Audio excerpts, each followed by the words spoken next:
A gente vive um momento muito interessante da história da humanidade, que é um momento muito voltado para a questão estética das coisas, o que as coisas aparentam ser, o que as coisas carregam na sua imagem. Hoje, tudo tem esse nível de preocupação muito forte com a imagem.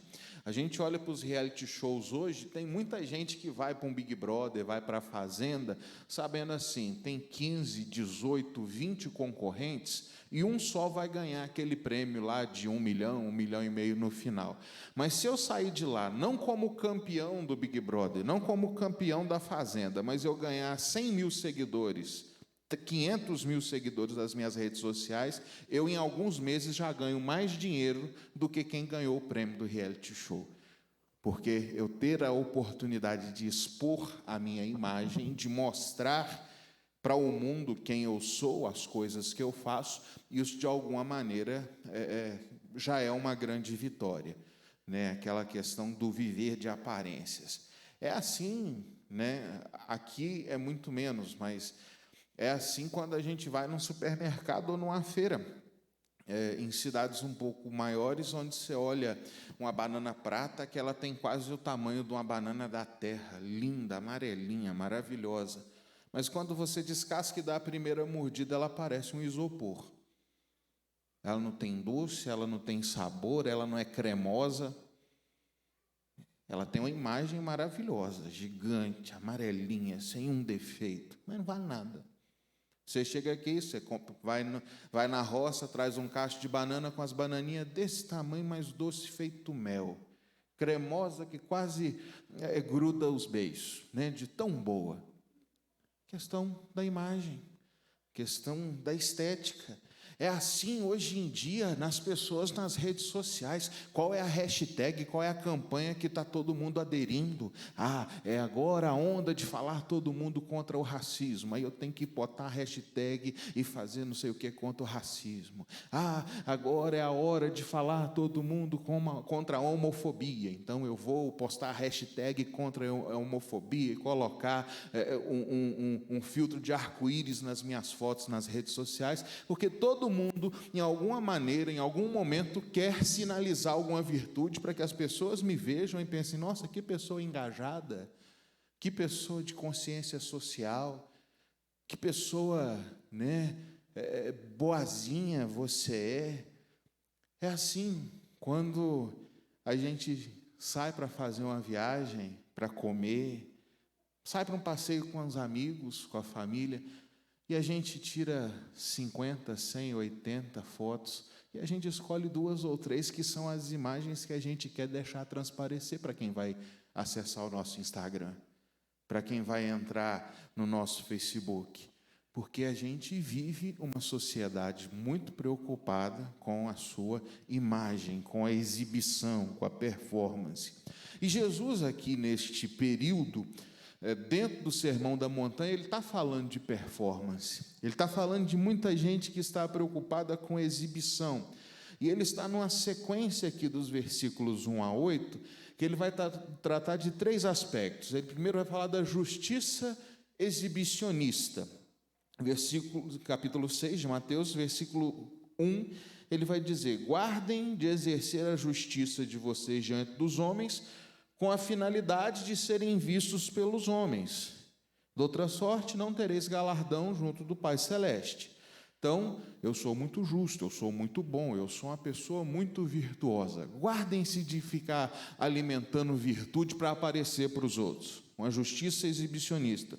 Segundo aspecto, a generosidade exibicionista, que é o texto que a gente leu, que é: olha, eu vou dar uma esmola, aí eu dou uma esmola, faz uma selfie. Hashtag dei uma esmola hoje. Hashtag dei sopa para o mendigo. Olha, eu vou botar uma foto do meu Instagram de eu dando os brinquedos para as crianças no Natal, porque eu sou uma pessoa muito boa. Né? Isso que Jesus então está falando, a caridade, a generosidade exibicionista. E ele vai terminar falando da oração exibicionista lá dos versículos 5 a 8.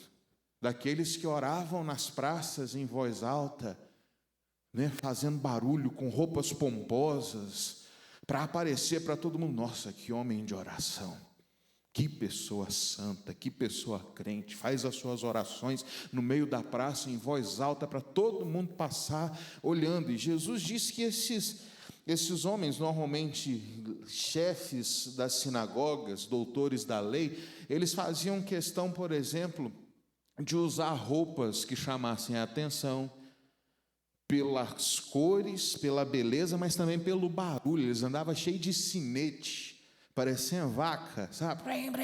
Andando acabarulhada assim, para a rua fora, e todo mundo, está chegando um fariseu aí, acabarulhado, e aquele brilho todo, né? Parecia uma roupa de carnaval. Mas para quê? Para que as pessoas pensassem, está vindo um homem santo aí, está vindo um homem muito bom.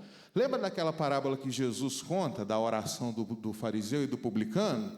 Como é que é a oração do fariseu? Eu costumo dizer que é a oração da dona Florinda. Senhor, muito obrigado porque eu não me misturo com essa gentalha, né? Muito obrigado porque eu sou uma pessoa muito boa, eu não sou igual esse que está aqui do meu lado. O publicano ora, ser propício a mim porque eu sou um pecador.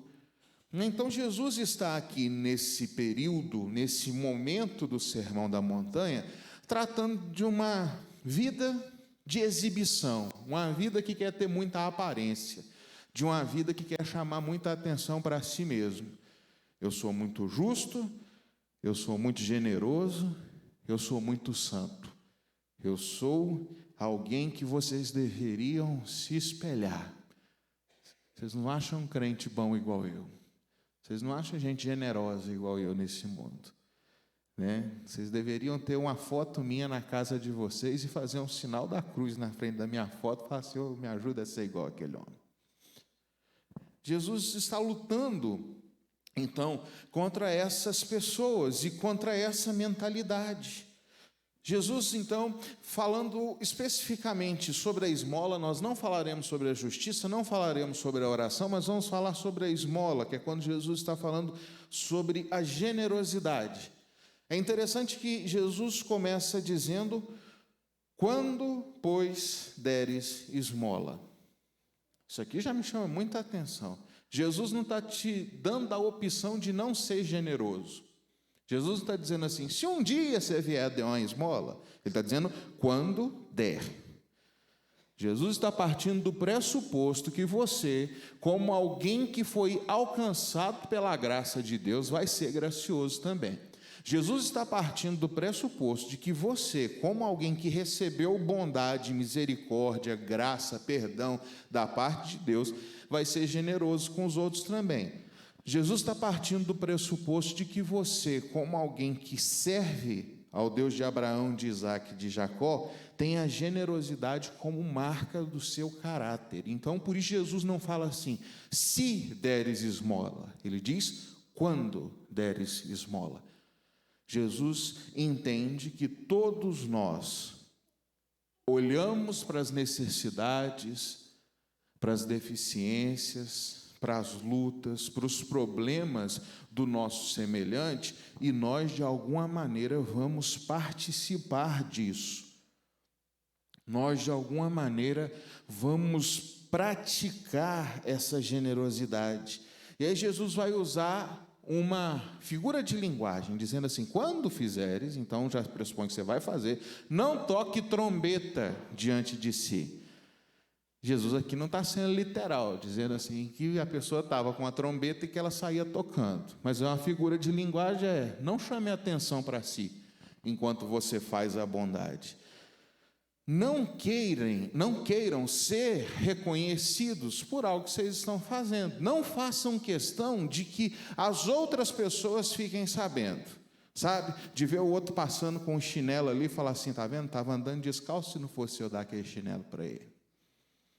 Ver o outro comendo um pedaço de pão, tá vendo? Estava passando fome se não fosse eu ter dado aquele pão para ele. Jesus diz, não toquem trombeta diante de si. As pessoas não precisam ficar sabendo quando você faz o bem para o outro. Faça.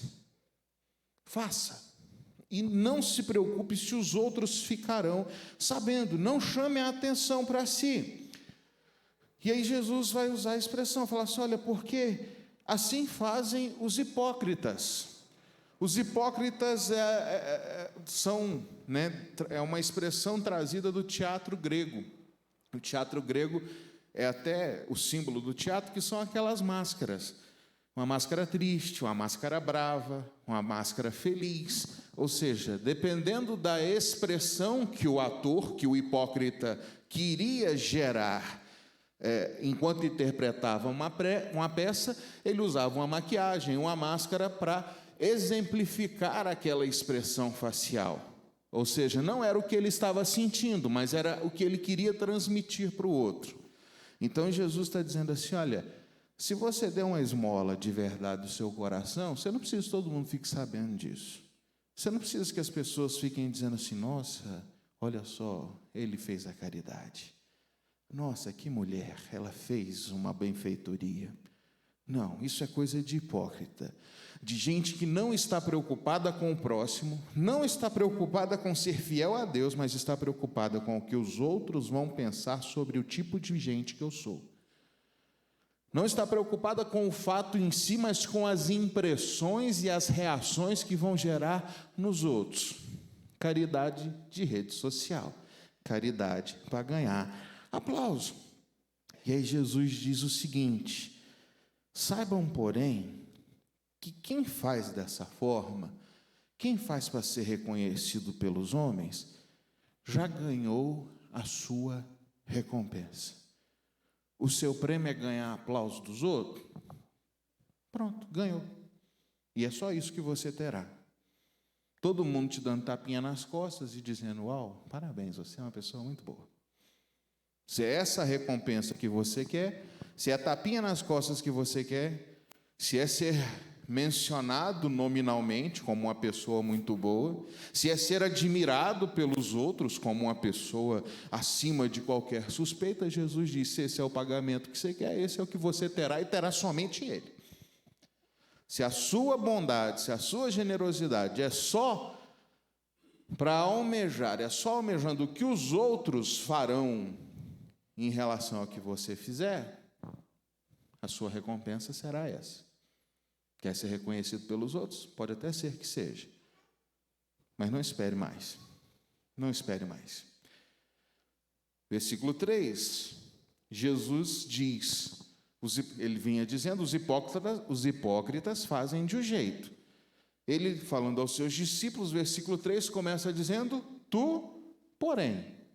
Vocês, então, que não são os hipócritas, vocês então, que não estão preocupados com o que os outros vão pensar de vocês, vocês que não estão esperando as reações das outras pessoas para dizer que vocês são lindos, maravilhosos e tudo de bom, vocês vão fazer da seguinte forma: que a tua mão esquerda ignore o que a tua mão direita faz. O que Jesus está querendo dizer com essa expressão? Se possível for, que você não fique lembrando nem para si mesmo as coisas que você fez. A ideia do próprio corpo não comunicar consigo mesmo, Jesus está dizendo: se possível for, evite que até você remoa a sua bondade consigo mesmo, de você ter uma conversa interna, de você ter diálogos pessoais diante do espelho, dizendo: nossa, como eu fui uma pessoa boa hoje. Nossa, hoje um menino me pediu uma moedinha e eu dei uma moedinha para o menino. Eu sou um homem bom mesmo, viu? Louvado seja Deus por mim, ou louvado seja Deus por eu. Deus está feito com um servo bom igual eu. Eu acho que Deus deveria até me reconhecer melhor, né? É aquela coisa, uma mão não precisa dizer para a outra, não precisa ter essa comunicação interna constante, lembrando a si mesmo do quão bom você é. Repetindo para si mesmo quais são as suas virtudes.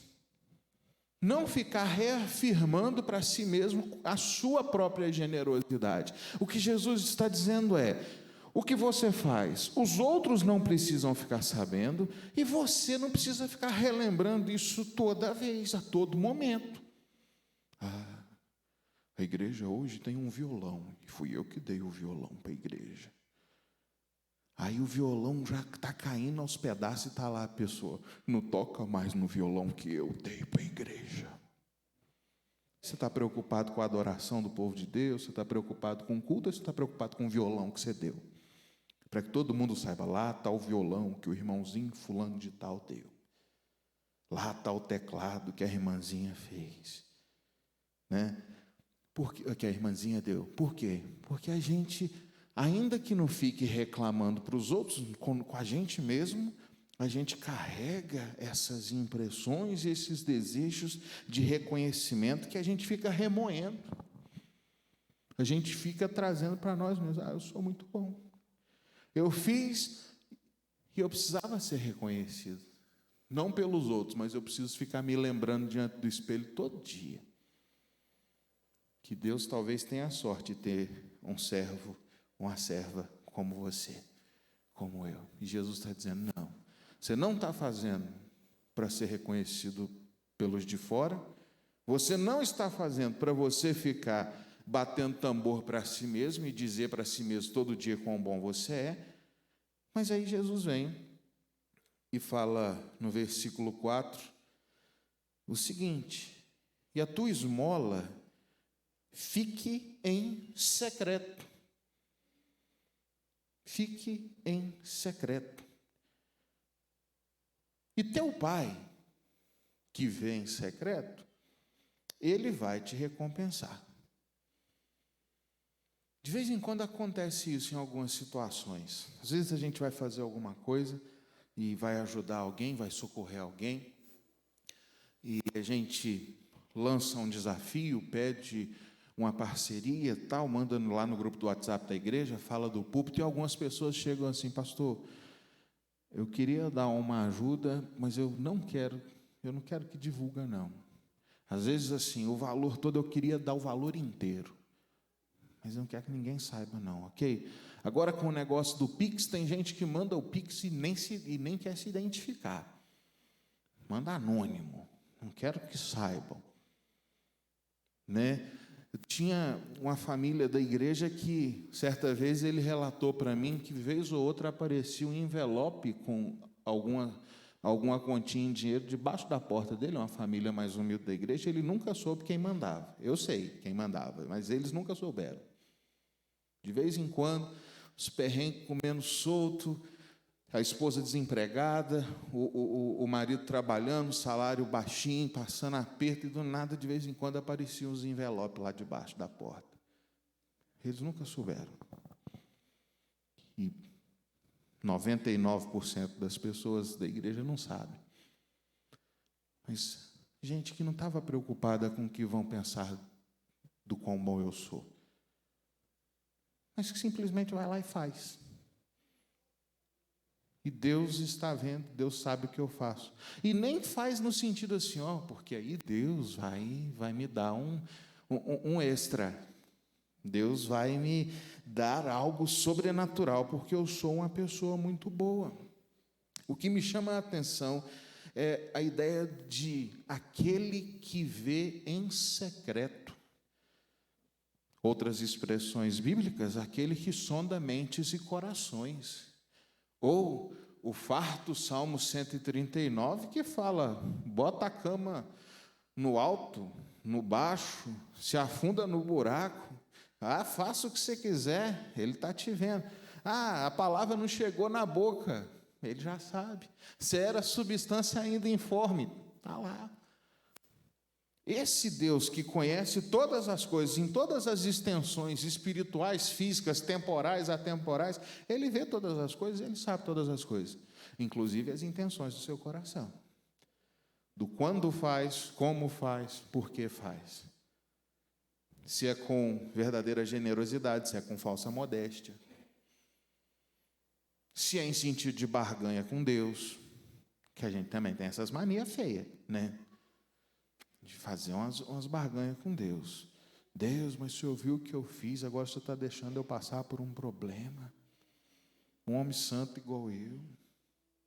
Uma mulher que a gente muitas vezes, como crente de longo período, corre o risco de se comportar como o irmão mais velho da parábola do filho pródigo. em toda a minha história, eu nunca te desagradei, eu nunca fiz nada para te desonrar, e o Senhor não reconhece o filho bom que o Senhor tem dentro de casa. A gente às vezes corre esse risco de falar assim: eu nunca fumei, eu nunca bebi, eu nunca usei droga, eu nunca adulterei, eu sou uma pessoa tão boa, e o Senhor permite que eu passe por problemas, que tenha dificuldade para mim, que eu tenha lutas. Essa matemática não é assim que funciona, não. Olha para Jó. O problema de Jó não era lá um problema moral, porque o próprio Deus, antes de tudo, já traça um perfil muito positivo em relação a Jó. Então, nós estamos diante de uma situação aqui que diz: olha, e aquele Deus que conhece o seu coração a fundo, aquele Deus que sabe quem você é, aquele Deus que conhece cada célula do seu corpo, cada pensamento que você já teve, cada ação que você já praticou, cada palavra que você já disse, Ele há de te recompensar. Se você quer como recompensa o reconhecimento dos homens, fique tranquilo, os homens saberão o que você fez e baterão palmas para você. Mas se essa não é a sua preocupação, descanse.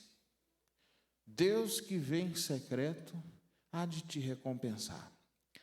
É interessante que a palavra grega para recompensa aqui nesse texto, que aparece por 3 vezes nesses 3 versículos aqui, né? Recompensa, recompensar, recompensará, ela é a palavra grega mistos. E eu não sei porque os tradutores da Bíblia para o português, ora traduziram essa palavra como galardão, ora traduziram como recompensa. Mas é tudo a mesma coisa. Galardão e recompensa é a mesma coisa, é a mesma palavra grega e é a mesma ideia. Galardão é um prêmio, é uma recompensa. E aí, vez ou outra, alguém chega para mim e pergunta: mas o que é galardão? O que é galardão? Primeira coisa que você tem que pensar: galardão não tem a ver com salvação. Salvação é graça, é de graça, a cruz é suficiente, a obra de Cristo te resgatou, você vai para o céu por causa de Jesus fez. Mas o Senhor diz que aqueles que foram salvos por Jesus vão viver em novidade de vida, são nova criatura. Aos Efésios, Paulo vai dizer que existem boas obras, as quais Deus preparou de antemão para que nós andássemos nelas. As Escrituras dizem que nós devemos tornar-nos nós mesmos padrão de boas obras, de que nós devemos perseguir a santidade e crescer em santidade, progredir de glória em glória, rumo ao alvo, a figura da coroa, né? Ser fiel até a morte, dar-te-ei a coroa da vida. Há um ensino consistente nas Escrituras sobre galardão. E aí, quando as pessoas me perguntam: pastor, o que é galardão? Eu digo, um sonoro, não sei, eu sei que existe, mas eu não sei o que é. Tem algumas interpretações. Por exemplo, um dos grandes doutores da IPB, o pastor Heber Campos, o pai, acredita que estará associado a um aspecto geográfico, que no novo céu e na nova terra, Cristo encarnado, corpóreo como nós, como ele está desde a sua ressurreição, haverá pessoas que o galardão delas será habitar mais próximos dele do que os demais, de que existirá pessoas que desfrutarão desse privilégio de estar mais próximos dele. A nossa teologia antiga, que muita gente falava, é de ter uma morada no novo céu e na nova terra mais pomposa, né? Tinha até aquela ideia que as pessoas tinham de que está colocando um tijolinho a mais na mansão celestial, né? De estar dando uma caprichada, uma ornamentada lá na sua casa.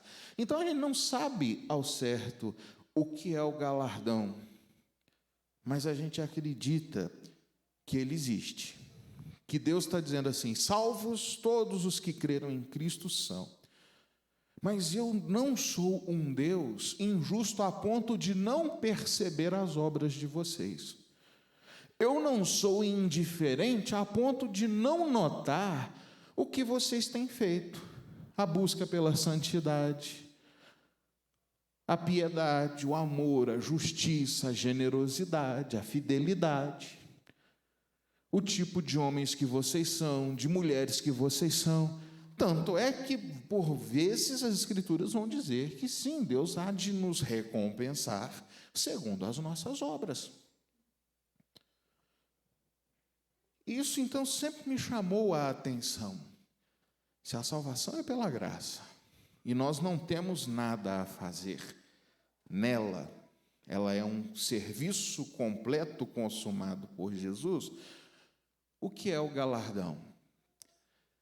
Eu gosto de imaginar um pouco dentro daquilo que, para quem gosta de lutas, né, artes marciais, MMA e tal, o cara foi lá e ganhou o cinturão de campeão na arte marcial que ele pratica.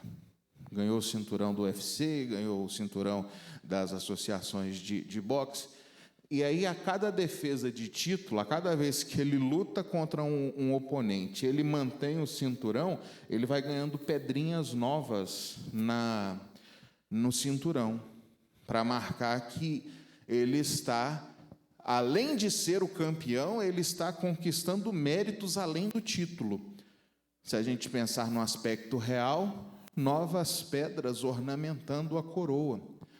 Então, nós somos coroados, somos salvos em Cristo Jesus. E muitos ultracalvinistas podem dizer: pronto, agora, como patriota que sou, deitado eternamente em berço esplêndido, porque Jesus já me salvou. Ou viverei todos os dias para a glória do Cristo que me salvou. E as minhas palavras, as minhas ações, os meus pensamentos, tudo que eu sou, tudo que eu fizer na minha família, na minha igreja, no meu trabalho, na sociedade, será para a glória desse Deus, será para cultivar esta salvação que alcancei. Nós somos chamados à generosidade. As Escrituras são fartas em relação a isso, a fazer o bem ao próximo.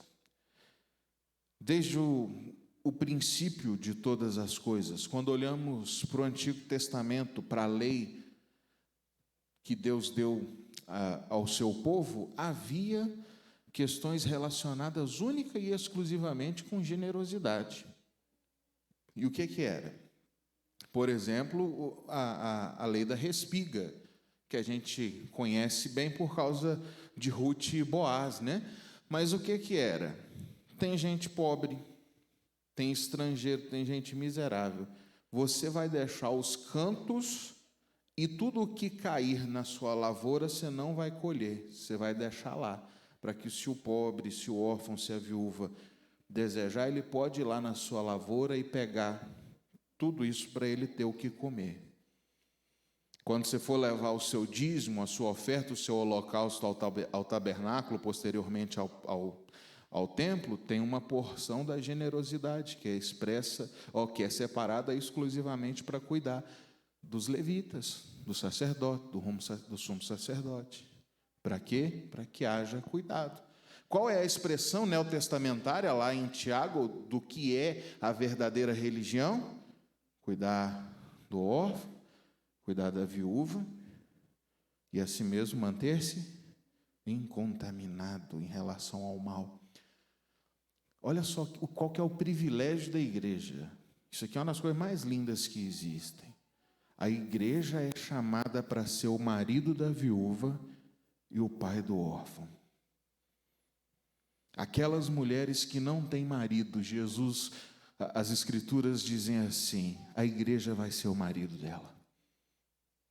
Aqueles meninos e meninas que não têm pai, que não têm mãe, as Escrituras dizem assim: a igreja será o pai, será a mãe.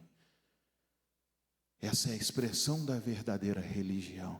Então, no Antigo Testamento, nas palavras de Jesus que nós acabamos de ler, na sequência do que os apóstolos vão dizer, está constantemente dizendo: nós somos chamados à generosidade, a abençoar, a cuidar. Está chegando Natal daqui a pouco.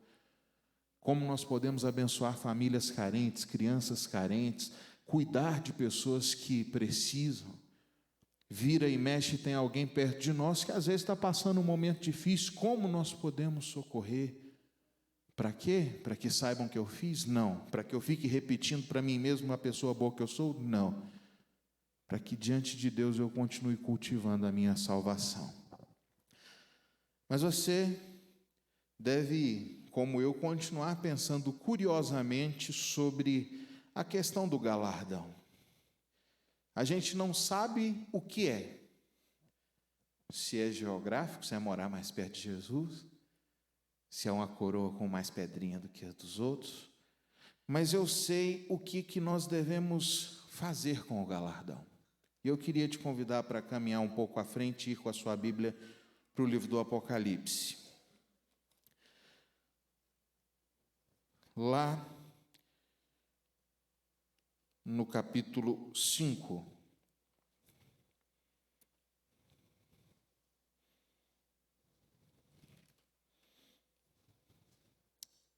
Gente, desculpa, anotação errada. Capítulo 4.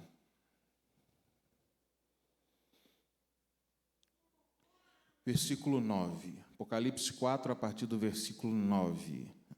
9, 10 e 11.